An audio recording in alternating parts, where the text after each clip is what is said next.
சிவகார்த்திகேயன் தமிழ் சினிமாவின் தவிர்க்க முடியாத நடிகனாக இன்றைக்கி வளர்ந்துருக்காரு.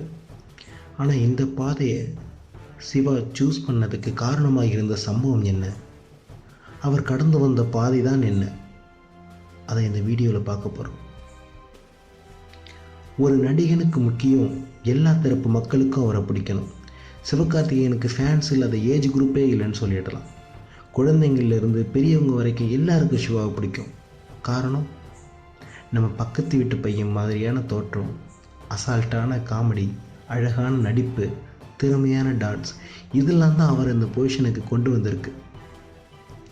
இன்றைக்கி தமிழ்நாட்டில் சிவகார்த்திகேயன்னா தெரியாதவங்களே இல்லைன்னு சொல்லிடலாம். தமிழ்நாட்டில் மட்டும் இல்லை, தமிழர்கள் எங்கே இருக்கிறாங்களோ எல்லா இடத்துலையும் சிவகார்த்திகேயனை தெரியும். ஆனால் அவர் இந்த இடத்துக்கு அவ்வளோ ஈஸியாக வந்துடலை. 1985 திருச்சியில் பிறந்த சிவா சின்ன வயசு முதல்லேருந்தே போலீஸில் சேரணும் அப்படின்னு ஆசைப்பட்டார். அவரோட அப்பா போலீஸ், ஒருவேளை அதனால கூட அவருக்கு அந்த ஆசை வந்திருக்கலாம்.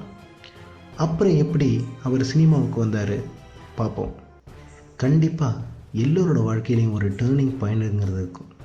அது இவரோட வாழ்க்கையிலையும் நடந்துச்சு.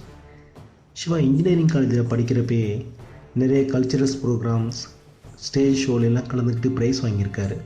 அவருக்கு ஹியூமர் அப்போவே நல்லா ஒர்க் அவுட் ஆகும். ஆனால் அவர் சினிமா ஃபீல்டில் தான் நம்மளோட எதிர்காலம் இருக்க போகுதுன்னு கொஞ்சம் கூட நினச்சி பார்க்கல. இன்ஜினியரிங் முடிச்சுட்டு இருந்த சிவா MBA ஜாயின் பண்ணுறதுக்காக வெயிட் பண்ணிக்கிட்டு இருந்தார். அந்த டைமில் கலக்க போகுது யார் ஆடிஷன் நடந்துச்சு.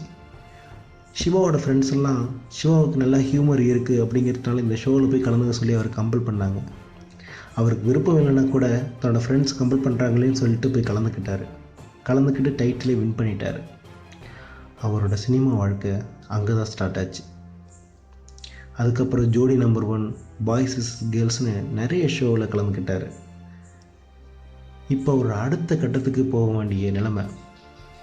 அதாவது இது வரைக்கும் எல்லா நிகழ்ச்சிகள்லேயும் போட்டியாளராக பங்கேற்றுக்கிட்டு இருந்த சிவா முறையாக நிகழ்ச்சியை தொகுத்து வழங்க ஆரம்பித்தார்.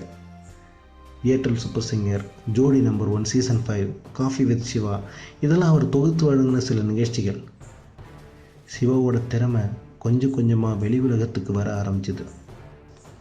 ஆனால் சிவானா யார் அப்படின்னு மக்களுக்கெல்லாம் அடையாளம் காட்டினது அவர் நடத்தின அது இது ஷோ தான். அவர் நினச்சி பார்க்க முடியாத அளவுக்கு ரீச் ஆச்சு. அதுக்கப்புறம் மரீனா, 3, மனங்குத்தி பறவைன்னு கொஞ்சம் கொஞ்சமாக சினிமாவில் அடியெடுத்து வச்சார் சிவா.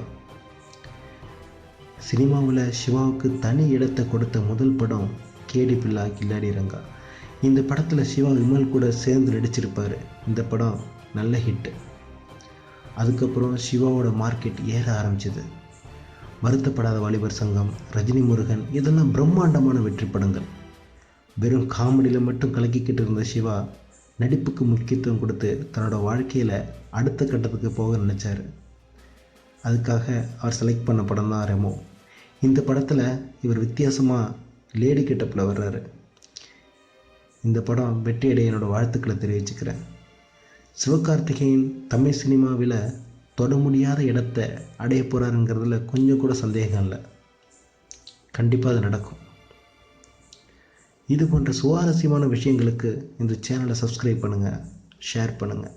தேங்க்யூ.